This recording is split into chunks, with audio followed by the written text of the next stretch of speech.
सत्य सनातन वैदिक धर्म की जय। सभी सनातनी भाइयों से मेरा विनम्र निवेदन है कि आपको कम से कम इतना ज्ञान अवश्य होना चाहिए कि आप किसी विधर्मी के बहकावे में न आएं और विधर्मी न हो जाएं, क्योंकि आजकल बहुत ज्यादा धर्मांतरण का कार्य चल रहा है और सनातनी बहन भाइयों को वह अलग अलग मत संप्रदायों में जोड़ रहे हैं। तो सबसे पहले जो ज्ञान आपको होना चाहिए वह ये होना चाहिए कि आपके धर्म का नाम क्या है। इतनी जानकारी तो अवश्य होनी चाहिए। आप कहते हो कि हम तो सनातनी हैं, या आप कहोगे कि हमारे धर्म का नाम हिंदू धर्म है, तो सबसे पहले आप ये जान लो कि आप हिंदू नहीं हो और आपके धर्म का नाम हिंदू धर्म नहीं है। अब आप कहोगे कि हमारे धर्म का नाम सनातन धर्म तो है, तो इस बारे में भी आप सुनिए। सनातन शब्द का अर्थ है जो सदा से चला आ रहा है, और धर्म का अर्थ धर्म, जो सदा से चला आ रहा है वह धर्म।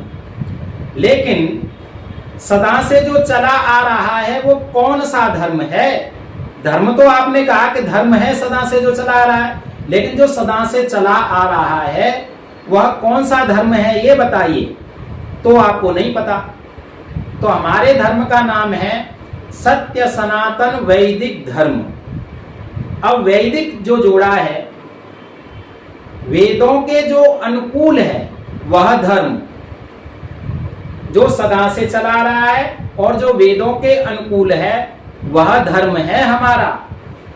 तो हमारे धर्म का नाम क्या है? सत्य सनातन वैदिक धर्म। अब बात आती है कि हमारे धर्म की पुस्तक कौन सी है।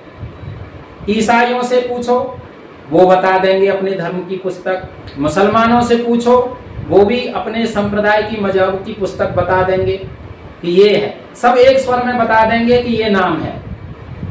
लेकिन हम सनातनी भाइयों से पूछें कि आपकी धर्म पुस्तक का क्या नाम है, तो कोई बताएगा गीता और कोई बताएगा रामायण और कोई वेद भी बता देगा, और हो सकता है कोई अन्य ग्रंथ का भी नाम ले।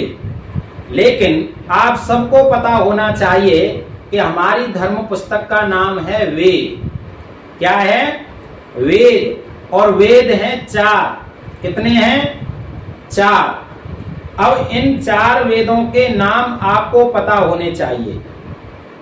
पहला ऋग्वेद, दूसरा यजुर्वेद, तीसरा सामवेद, चौथा अथर्ववेद। ये 4 वेद हैं जो हमारे धर्म के मूल ग्रंथ हैं।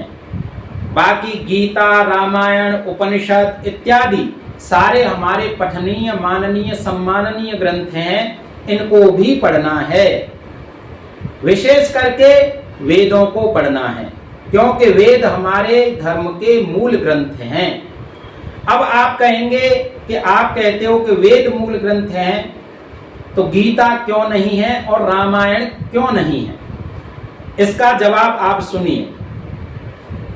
भगवान श्री कृष्ण द्वापर में अवतरित हुए, उनका अवतरण द्वापर में हुआ। तो गीता कब आई? द्वापर में। तो सतयुग में आप क्या पढ़ते थे? और रामायण भी आई त्रेता युग में। जब वाल्मीकि जी ने रामायण को लिखा, संस्कृत की रामायण को, तब वाल्मीकि रामायण आई, और तुलसीदास जी वाली तो कलयुग में आई है। तो आप सतयुग में क्या पढ़ते थे? क्योंकि सनातन धर्म तो सदा से ही है। इसलिए हमारे जो मूल ग्रंथ हैं और हमारी जो धर्म पुस्तक है उसका नाम है वेद। और वेद 4 हैं, जैसा मैंने आपको बताया। इनके नाम आप याद कर लीजिए और इनका अध्ययन भी कीजिए। यदि किसी भाई को वेद पढ़ने के लिए प्राप्त नहीं होते हैं तो आप नजदीक के आर्य समाज मंदिर में जाइए, और वहां आपको वेद पढ़ने के लिए मिलेंगे, दर्शन करने के लिए भी मिलेंगे। आप जाकर के वहां वेदों को पढ़िए, उनका अध्ययन कीजिए, आपको उसमें अच्छी अच्छी बातें मिलेंगी। इसलिए वेद ही सत्य सनातन वैदिक धर्म के मूल ग्रंथ हैं। आप इनका अध्ययन करें, इस वीडियो को ज़्यादा से ज़्यादा लोगों तक पहुंचाएं, जिससे उन्हें भी ज्ञान प्राप्त हो। धन्यवाद।